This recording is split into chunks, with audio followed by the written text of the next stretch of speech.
So, Dave, how did you find carnivore? Very, very good question. Um, so I I found carnivore when I was searching for a solution to a couple of problems. Um, I was an alcoholic and I had pre-diabetes, and I got hit with both pieces of information from my doctor on the same day. Spoiler alert, I kind of already knew the alcoholic part of things, but hearing it from someone else was quite a shock. But basically, my doctor told me on the same day, look, you need to get your drinking under control, and you need to also address the pre-diabetes before it gets worse. Um, and he prioritized getting off the alcohol, and he wanted to give me a drug to stop me drinking. I've never been crazy about taking medications for things, and I was specifically not happy about taking this particular drug that he wanted to give me because it has a lot of side effects, one of which is potential death. So I kind of wanted to do anything I could to avoid that. So I asked him to give me some time to see if I could address this myself. And I kind of thought about it, and I thought, like, what am I going to be able to do? And one of the things that I remembered from my history of dieting is that whenever I've been on a low carb or a keto diet, I've had a lot stronger level of self control. Because I've always been the type that, if it's in front of me, I'm going to eat it. If it's in front of me, I'm going to drink it. I've got no impulse control at all. And whenever I was on some level of a ketogenic diet, I suddenly had control of things. I could suddenly make more kind of good decisions or step back and look at a situation better and make good decisions.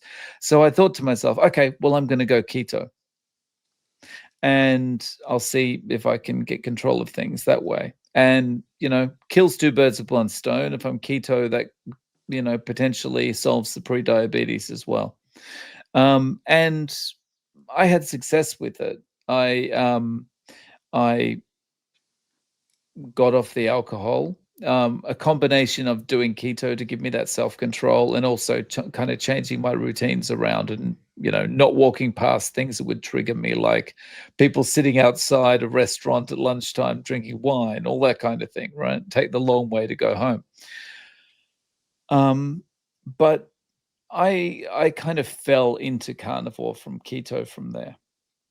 And keto helped me get over the sugar addiction, get off the alcohol. But I also had a problem with keto, and that's that I noticed that I was starting to have gastric trouble. So basically, very quickly, very soon after eating, I would find myself in the bathroom. And after this had happened on multiple occasions, I was starting to think, like, what's going on here? This is uncomfortable, and I'm not happy about this situation. So I started doing a lot of research online, like, what is this? And I'm thinking, okay, well, it's the meat. Maybe just because I've increased the amount of meat that I'm eating, or the eggs or something, maybe that's causing the problem. And I came across a Ken Berry video. And I'd known about Ken Berry before. I'd seen videos of him talking about keto, but this particular video got my attention because it was something about plants. And I watched it, and he was basically a video where he was saying, you know, I've kind of talked a lot about keto in the past, and how you should eat some plants, and now I've kind of I realize I was probably wrong. And he singled out some plants that I was eating, some veggies that I was eating, as particularly big irritants for the gut. And I'd been eating these veggies because I was like, well, I need my vitamin C, so I need to eat vegetables that are really high in vitamin C. And he mentioned these ones, they were nightshades. And so he singled out these veggies that were particular irritants to the gut. And they were veggies I was eating because I thought, well, these are high in vitamin C, so I'm going to eat them. Right. There were nightshades, they were like peppers, red, yellow peppers, that kind of thing. And so I thought, okay, well, I'm not married to the vegetables. I'm only eating these because I think I've been told I need to. So I, as I'm not married to them, I'm going to give them away and see what happens. So I gave them away for a while, and basically, issues stopped almost immediately. And I've been carnivore ever since. So that's been since June 2022. And the the changes that I've seen in that time have been awesome. And so I've stuck with it. Excellent. I love that journey. Like, I love how honest you were with it, with the alcoholism and things like that. But obviously, there's more to it than that. And I like how you avoided certain places because you don't want to be in that environment and things. And it's not just a case of just like, oh, just stop. You need a plan, and it looks like you've had a really great template, and it led to that. It led me to think that you said you had like control with it, and you didn't crave these things anymore when you linked it in with the diet. I wonder if it's to do with. I've heard it's to do with if you have certain sort of plant compounds in and these inflammatory food compounds that your body sort of goes in almost like as if it's got a virus. It locks away its iron stores, and you need iron to create dopamine. So a lot of people's willpower seems to increase when they go like keto and carnivore. I think because they've got more natural dopamine available, so they're not looking for that sweet treat on a night and things. Or if you were getting it from alcohol or whatever that vice was for people. So I wonder if there's some physiology on there, because you do hear a lot of people being able to sort of quit smoking all of a sudden and then quit alcohol like, as a nice byproduct from it. So just wonder if that's going on with the physiology. But whatever it may be, it seemed to help you massively, and you felt in control. Yeah, I think that's probably part of it. I Mm. think there's also this psychological thing with me where like I'm just an addict, right? Like I'm there's no half measures with me, right? So whether it's smoking, whether it's drinking, whether it's eating garbage, put it in front of me, it's going to get eaten, it's going to get smoked, it's going to get drunk. Um, and one of the that's why I've never tried any other kind of drug, because Mhm. I know what's going to happen, like um so yeah, if it's in front of me, it's going to get used. And basically when I'm call it clean, when I'm clean, I think, like, psychologically, I just feel, like, more in control, more stable, more calm, and that it all just kind of like it's just this thing that builds on itself, you know? I'm exactly the same. Which is, I think if you asked a lot of people, I think there'd be more people that'd admit that than not. Maybe I think we're just wired that way. So if we saw like a tree full of bananas or something, boom, let's get them all smashed until they're gone. I think a lot of people do have those addictive personalities that don't really realise until they try to cut that thing out. Whereas some people, yeah, I'm sure some people are really good at moderating, and I'm jealous of those people. But I totally get it. I'm exactly the same, and I feel more in control being at zero than trying to be 50%. So that leads me on to one of my questions: that do you ever cheat on carnivore and what do you class as a cheat? No, I never cheat because I know myself, and I know as soon as I have that crunchy thing, as soon as I have that sweet thing, whatever it is, I'm straight back down the rabbit hole, you know? So, in some ways, my whole life, my addictive personality has worked against me. But now that I'm kind of on the other side of it, it works for me because it prevents me doing the thing because I know that I can't control myself. Perfect. Yeah, again, I'm very similar with that, and I think that's great advice for anyone that finds themselves yo-yoing back and forth, and they try to start a diet and they go well all week. It gets to Saturday night and they feel like they're just missing out and they can't do it. I think, yeah, as advice I give as well, I feel like just go as long as you can, sort of abstaining, and it does get easier and easier, and it's just new habits, replacing old habits with healthy, good habits. Speaking of healthy, sort of good habits, do you do any exercise, like program wise? No, No. no. The only exercise I do, I live in Japan, and I don't have a car, and so we walk everywhere. And so my exercise is walking, whether it's to the station or between stations or whatever. So I think I still get a fair bit of exercise, but other than that, nothing planned. So, how much weight do you think you've lost since starting? I'm guessing you lost a little bit when you was keto and still got the veggies in, and then you discovered Canberry, and then did you get a big chunk off it at the start?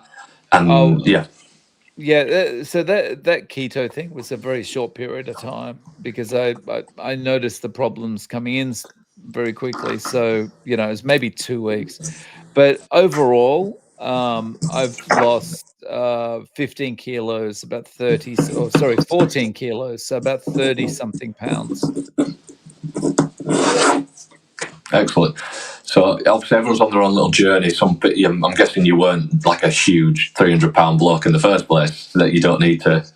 Some people lose 150 pounds and things. No, Do you no. know? Yeah. Yeah, I was, despite what we were talking about off camera and how Google's AI thinks I was 300 pounds, I think at the time that I got started, I was around, I've actually got it written down, but I was around 82, 83 kilos. And the lowest I got to was about 64 kilos, but it's come up a bit from there. Like 64 kilos is a bit low for me. I look a bit kind of like everything, very kind of Gaunt. V-shaped chin. Yeah. So Yeah, I know that too well. When I diet for competitions, I get pretty scary in the face, but it's not sustainable. Everyone finds that sort of body fat set point where they're happy, I think. kind of, and when you're that low, you start to feel kind of cold all the time and that kind of thing. It's harder to regulate your temperature and yeah. Yeah, definitely. Yeah, everything starts to sort of shut down a little bit and Mm-hmm. conserve energy with the thyroid adapting and things like that. So I always like to know, what's your view on dairy? So yeah, I don't drink milk in Japan, but I'm partial to cheese. So I try not to eat cheese because that's one of those things where, it's a bit like going back to candy or chocolate or something. Like once I start, it's very hard to stop. So, it's obviously not as bad for me as ultra processed carbohydrates, but, I can overeat. And do you have a sort of method of getting around that? Do you like limit? Do you say like, right, this amount in grams or this certain block? Do you have any I sort of can't method? do no, I've just gotta say, it doesn't come into the house. Okay. Yeah. Yeah, Yeah, yeah. basically. Because I just can't stop. And, one of the things that happened is I was maybe how far in? 6 months into Carnivore, and, one of the carnivores I used to do a live stream with on Saturday mornings, he knew that I had a bit of a problem with cheese, and so he challenged me to give it up for 2 weeks. And, I thought, well, that's not actually going to be that hard because as long as I don't see it and I don't start eating it, then I don't feel like I have to eat it. So I'm going to do that. So I gave it up for 2 weeks. And in that 2 weeks, I instantly lost inflammation in my body, so much so that the remaining weight that I was carrying around my middle just like almost disappeared overnight. And so what that told, like, fat doesn't disappear overnight. So what that told me is that I had some kind of inflammatory response to the cheese, and taking it out of my diet just enabled the water I was carrying because of that inflammation to get flushed out. So yeah. So I've pretty much stayed away from it since, because yeah, I'd rather have a flat belly too. No, it's interesting you say that, and I think again, I think a lot of people would probably admit that who have a lot of dairy in their diet. That again, I don't think they'd realise until they try to take it away, like with your 2 week experiment. Um, Mm, it reminded me of when my dad, who's carnivore, he their oven flame grill area basically was at about the gas went off for a while, and it basically started making his eggs in the microwave instead of in the pan, and right. he lost half a stone in a couple of weeks. So it's funny you say that. So what we realised was he wasn't using butter because he didn't need to add it. So he used to put butter in the pan to make his eggs. He was just doing it in like a glass bowl, eggs, that's it. And he dropped half a Mm. stone. So I wonder if it's some sort of inflammation, water, weight, or body fat as well. But that's interesting. I thought you were gonna say he lost the weight because he stopped eating the eggs because they tasted so bad coming out of the microwave, and he Okay. realized he had an allergy to eggs or something. Yeah. So that was his sort of little dairy accidental experiment, which was quite Right. interesting. So I think some people, I'm similar. I can probably sit sort of maybe 7, 8 pounds heavier if I do have like cheese and cream and butter and things. And I don't seem to keep gaining and gaining, but I can sit a little leaner. And I wonder if it's some sort of response, like a more of a water retention sort of thing. Mhm. Yeah, and so I'm only addicted to it when it's in front of me and I've started eating it, and so I'd much rather feel better in my clothes than feel better eating cheese. So yeah, it is pretty easy to give it away. Yeah, I'm the same with Greek yogurt. I could I always find I'm full and satisfied from Mm, say the amount of meat I've eaten, and then if I know there's like a kilogram bucket of Greek yogurt in the fridge, I can hammer through it all, and it's all and I start eating. It's like I thought I was full. Like how's this trigger? This triggers something as I start eating it. So yeah, I'm the same. And a couple of days after, I'll crave it at night again, and then but once I've gone a few enough days, maybe a week, and it's not in the fridge, it's out of my mind completely, and I feel like mm, I've cracked it. So it's quite interesting. I think their dairy seems to be in that grey area. Obviously, some people have really good results still having dairy, a sprinkle of cheese here and there, and cream in the coffee, whatever. But for me, yeah, I'm the same. I'm better off just staying away from it, and I'm in control, mm. and I don't miss it. I miss it for a couple of days, and then I'm aware. So when it comes to stuff like that, do you drink caffeine? How do you monitor that if you do? Yeah, I drink caffeine. Like I still drink black coffee. Um, and I've given it up for a while. Um, but I kind of, when I don't drink it, I kind of, I think because I've been drinking it for so long, it helps me with focus. Not even drinking it, just having it there in my hand, looking at the kind of the hot smoke, kind of the hot, going up from the cup and all that kind of thing. It just helps me stay focused. And so I gave it up, but I brought it back in.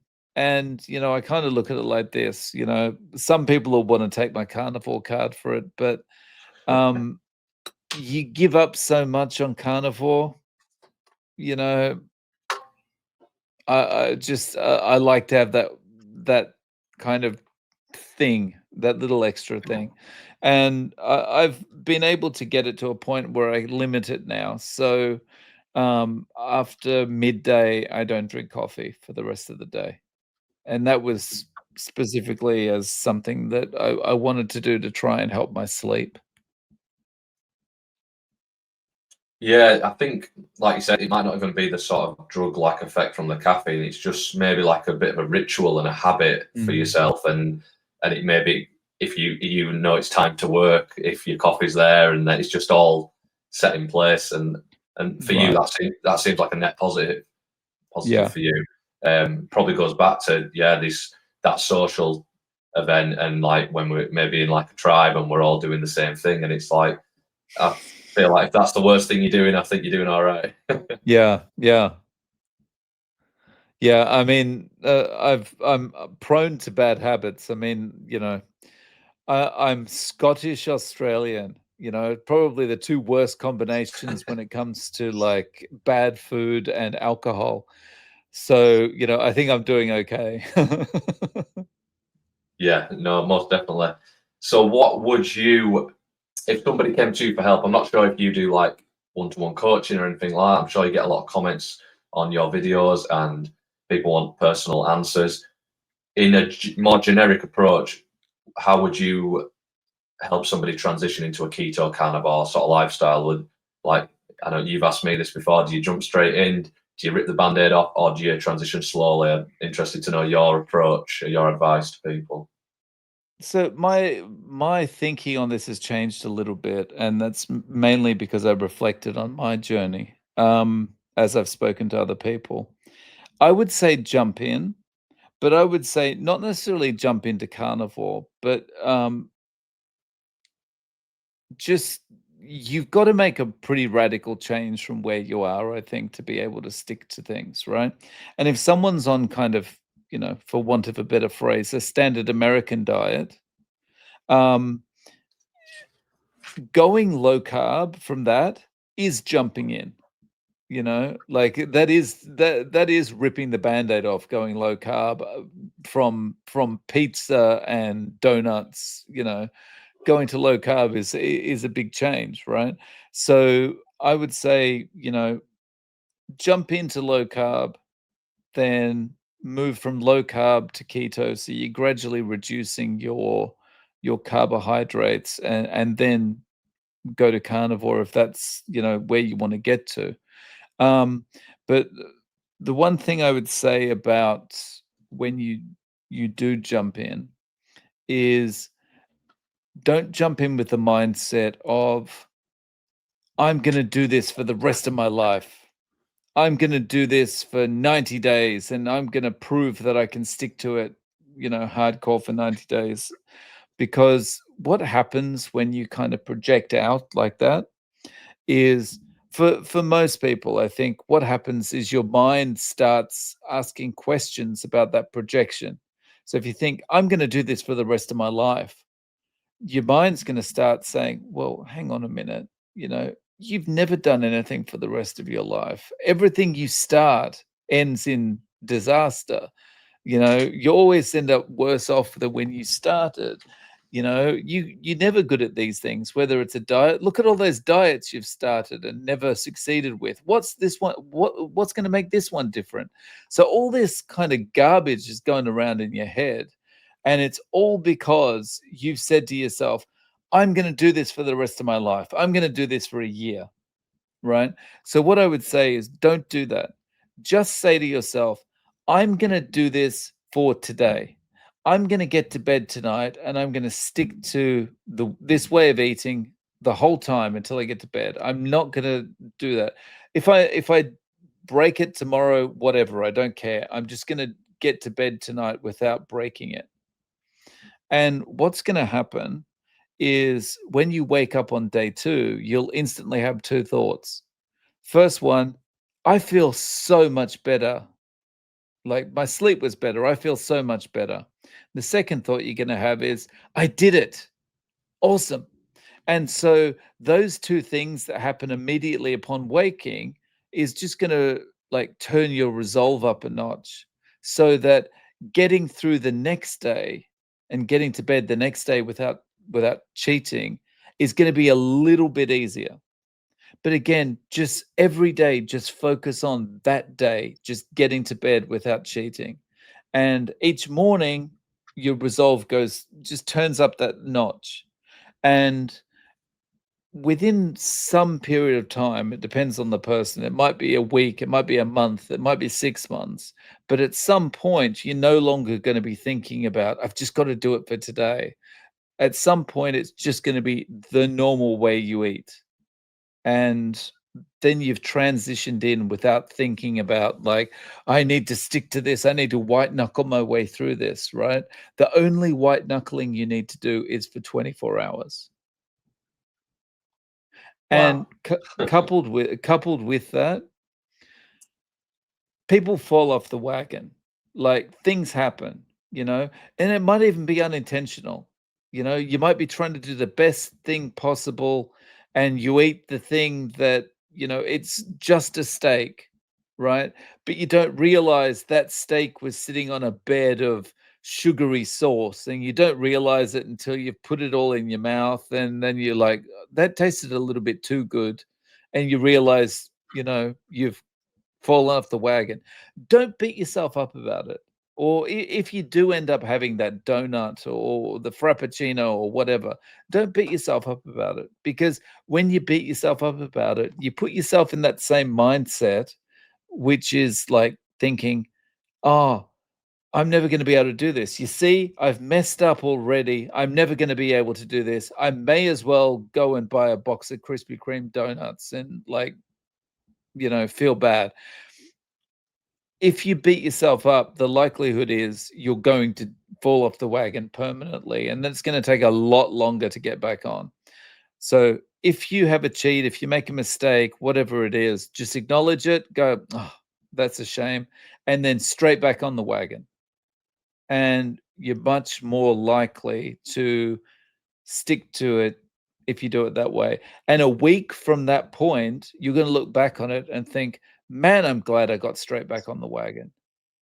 Where would I be now? How much weight would I put on? How miserable would I have been if I had just given up at that point? That's that's motivated me. Like that's brilliant. Like really really good. Yeah, I've never looked at it like that. Not realizing anyway. Especially with how it is all relative. Like if I sometimes I get a bit too personal maybe with clients and like take it as not an insult, but do you know if the cheat or something's a bit off plan, and I thought, oh, why can't you 600? If they've come, like you said, from a standard American diet, like just by lowering the calorie, that's like you said, that is huge. So, and that's helped me look at it with my own clients that like that is a massive leap. Whereas I think once we're into the weeds of it all, if we have like if I have a bite of cheese, I'll think I've ruined the whole diet.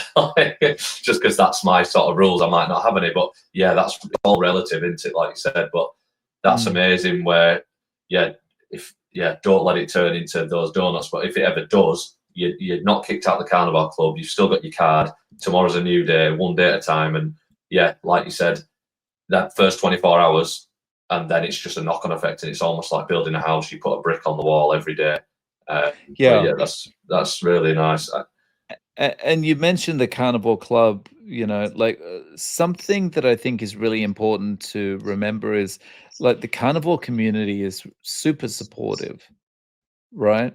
And a lot of us have come from the same position of some level of food addiction or alcohol addiction or whatever it is in the past. So if you have one of those moments, go into a forum somewhere or go into a group on Facebook or something and just talk about it and say, look, I need some support. And you'll get it, because everyone wants you to succeed. The more of us succeed, the healthier we all are. Yeah, no, most definitely, and that sort of blends in what I was going to ask you with. See, I'm a bit biased because I coach people. If people are struggling like that, or if they're just from the get go, they're wanting to dive into it and try carnivore keto, would you recommend hiring a coach?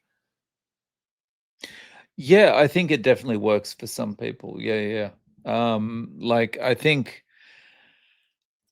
one of the things that I think is really good about having a coach is in any area of life is that when you have a coach, you are much more likely to stick to what's been laid out for you for a couple of reasons. First, there's like the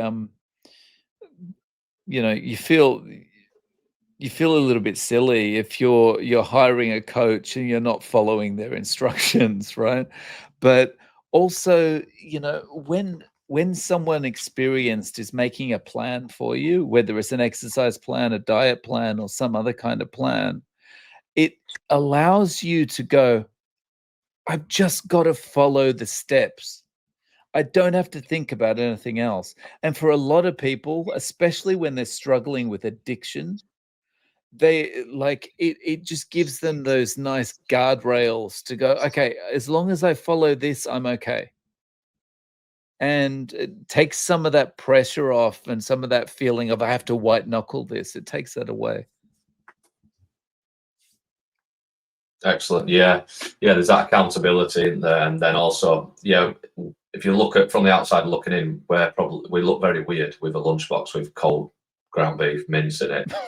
Maybe, especially with your family around you and things, everyone's going to have different views and like, where's your vegetables? That can't be healthy. And then maybe just that coach gives you that green light to think, no, I am doing the right thing. But if you try it on your own, trying to blend in with society, you have to be pretty strong willpower at the start to think, no, I'm doing something different to everyone else. And there's a lot of pushback from people. I don't know if you've had that, you know, where if you turn up, maybe you're sat in a restaurant or you're at somebody's house and everyone's ordered a takeaway or they've ordered what they want and you're this weirdo with maybe just a steak on the plate or some eggs and you're going to get questions.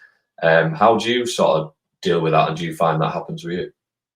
So when I first got started, things like that would irritate me a little bit, but I've kind of over time I've kind of reframed it in my head. Uh, I look at, you know, like if you go out somewhere, maybe you go to a coffee shop and everyone's eating the coffees and cakes and whatever, and maybe you're just sitting there with your black coffee. You're enjoying the conversation or whatever, but you'll have someone in the group that'll go, "Oh, look, do you just want a little bit? Have a little bit, you know, come on, just try this. It's really nice." And you know, I at first I would have seen that as they are pressuring me, right? And they are on my back and they're trying to make me, you wouldn't do that if I was giving up alcohol. So why are you doing that now? Right. But I've reframed it a little bit. And I think that a lot of that is to do with the person who's doing the offering feels guilty because they don't live in the same headspace as we do when as carnivores because they don't know that once you start eating this way,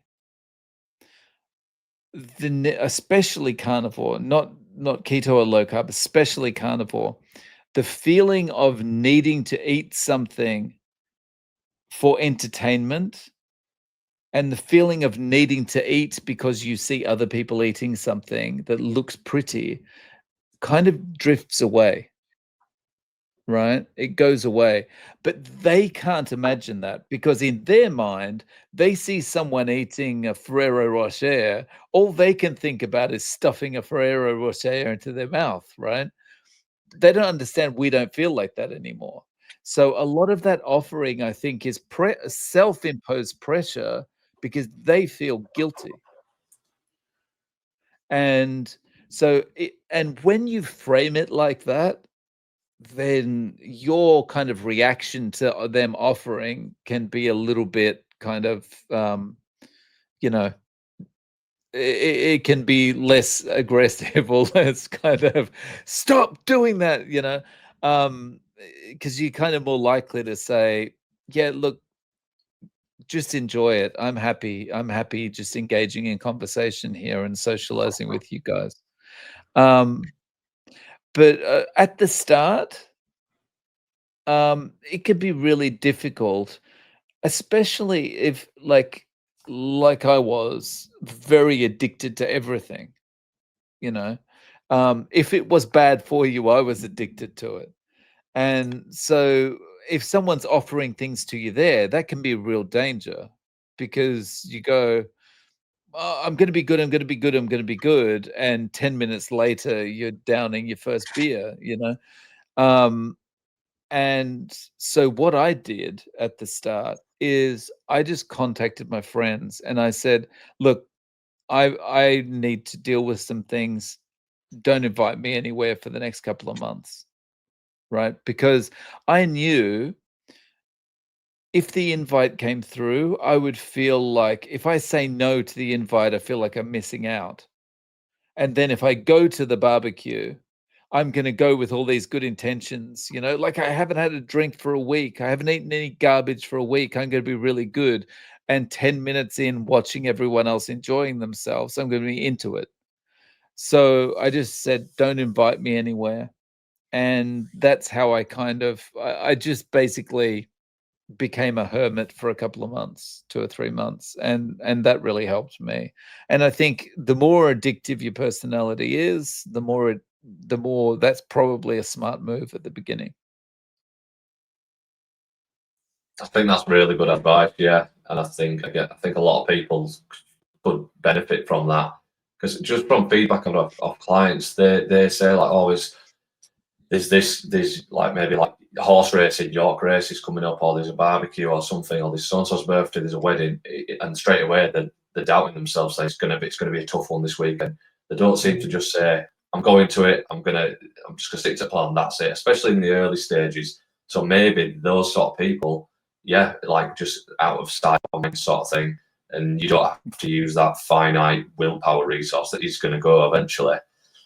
And it's like almost we see it as like a superpower now that we can be in any environment and not have those same cravings, which people will get to that point eventually where nothing special. Like we had to go through that as well, like and to look in and think, I'm not enjoying myself. They look like they're enjoying themselves. I'm inclined to that now, and I find that yeah, at first with people, if you ask wanting to step on this journey, and people will question you, a lot of the time they're not interested. They're not trying to like annoy you. But I think I see it as that. I think you're holding a mirror up to their bad habits, and some people don't like that and think, "Do you think you're better than me because you don't eat the Ferrero Rocher? Like, what makes you better? Why aren't you joining us?" And in that sense, you have to sort of stand your ground a bit. And unfortunately, you might lose friends in those situations, or you might lose people that were actually drinking partners. That's what I sort of see it as. I don't know. The way I see that though is if you lose if you lose friends because you're trying to improve yourself, or you lose friends because you're not like you're drinking soda water when you go to the pub, or you lose friends because you're only having iced coffee or whatever when you go to the coffee shop to have your weekly catch up. If you lose friends because of the way you're eating or drinking like that, well, I mean, those friendships weren't that strong anyway. If they rely on putting something in your mouth while you're with the person, it's probably it's probably for the best. Totally agree, and it's what I always say. And it's unfortunate sometimes because those might be childhood friends that you met in school and things like that. But I've got friends that I went to school with that still have the regular couple of nights a week in the pub. It's darts on a Thursday, the dominoes on a Friday. Do you know? And but then you look at them, and not in a mean way, but I always think they're older than they should be, and they're gaining the weight. And you'll never really find somebody that looks really in shape and young and vibrant and healthy that's still doing those bad habits. Unfortunately, I feel like there's no sort of loophole, or there's no free drink in a way, and it's sad to see. And eventually, you end up just naturally gravitating away from each other. It's like I'll ask them to go to the gym or a walk or a sauna, and they're asking me to go to the pub. It's like I can go in a pub, but what? Do you know? It's a funny one. But yeah, like you said, show your true friends. You might, and I don't think you need many. If you count them on one hand, maybe that's okay for for some people. Um, so is it ever too late to start? No, it's never too late. I've I've had people on my channel in their mid to late 80s that started carnivore, and saw massive improvements. They got off most of their medications. Um, the lady stopped suffering from issues that required her to wear like personal products. They just improved so much, and they have been like, the reason they came on to be interviewed is because they wanted to put it on the record, because they're trying to talk all their friends into doing it as well, and everyone else is, like, oh, it's just too crazy, it's too this, too that, but they're doing so well now, so no, it's never too late. So yeah, that's amazing, and yeah, you hear all sorts. Like if I try to speak to maybe my grandmother about it, the unfortunately majority of the time they just think like, oh, it's nothing to do with what I'm eating. It can't be, they're not, and it's not their fault. I think we're not educated in that way, are we? It's more sort of a medical system, and I think it's like I said, not everybody's going to cure everything 100%, but if you focus on improvement, if you've got chronic arthritic pain in your feet or something, like a lot of like older people might have, or even not that old, if you can reduce the pain by 50% by changing what you're eating, would you do it? Like I'm sure people can beat it more than 50%. Some people completely goes, but I think if you focus on improvement at any age, I think you can always, like, why wouldn't you? But yeah, I think, and it's not as if they wouldn't. I think they don't understand the power of the diet, and then I think it's a tough sell. Do you find that? Yeah, I mean, it's hard to convince someone who's been on this multitude of medications their whole life to deal with, say, for example, the arthritis that makes it difficult to get up in the morning. Like, and like everything's creaky and it takes you 15, 20 minutes to get out of bed, that kind of thing. It's hard to convince them that changing your diet could have such a positive impact and potentially get rid of all those pains, because the inflammation is going to go from their body, because their whole life they've been on all these meds that haven't really helped them. So they're like, if it was a diet, I'm sure my doctor would have told me about it, you know. But it's so serious. Look at all the medications he's given me, and even that's not doing anything. Like, people, no one is primed the way we're educated. No one's primed to consider that there might be something natural to solve a lot of our problems. I think the goal really is just to get people to agree to giving this a try for like 60, 90 days, because it's very hard to say, because people are going to come back with the variety. Well, you got no variety. It's not fun. What are you going to do for snacks? All that kind of thing. People are going to come back with all these arguments. So I think the goal, especially with people who are older, is to say, just try this for 60 or 90 days, and then go back to eating whatever way you want. If you want to eat the donuts and the whatevers, have at it, right? But just do this for 90 days, right? Wait until after Christmas, till you've done all your celebrating and whatever. January 1st, or, the first week of January, get started and just commit to 90 days. No matter how crap you feel, just do it for 90 days. And then you can go back to eating whatever way you want. And the majority of people are not going to go back after 90 days, because by 90 days, a lot of the problems they've got will be cleared up, or will at least be better. Yeah, that's what I thought. A couple of good reasons for suggesting that. That mainly in social settings, I think if you tell somebody you're doing a bit of challenge, they get behind you, rather than, like we said before, that if you in your head you want to do it for life, but that could shoot yourself in the foot. If you said no, I just eat like this now, and people get defensive. I think if you just say I'm doing a bit of a challenge, then people support you in a way, think, oh, you'll be back after the challenge. You're one of us again after that. So that's a good way of getting around that. And yeah, hopefully they feel brilliant. And then if they do introduce something back after the 90 days, the body lets them know, like, oh, my foot's hurting again, or do you know, whatever health problem that they've got away from, it does let you know. And if it comes back, you're like, well, what did you reintroduce? So now do you understand that it's the food might play part? So yeah, I think that's really great advice. And also, I think people they frame their identity by having medication, like I have foot pain or I have arthritis. You know, they get labelled, and I don't think they like it, but they get used to it. And it's a way, especially for decades, and then the medication list is slowly coming up. I bet it's hard. That's their identity, isn't it? And they're like, well, like, I can't carry that bag of shopping. I can't. And I think that's such a shame. Yeah. Speaking of identity, not sure what it's like in the UK, but a lot of the older people, you know, people in their 70s, 80s here, like this is an event to go to the doctors and see who else you're going to meet there while you're waiting for your prescriptions and while you're waiting to see the doctor for your monthly checkup or whatever.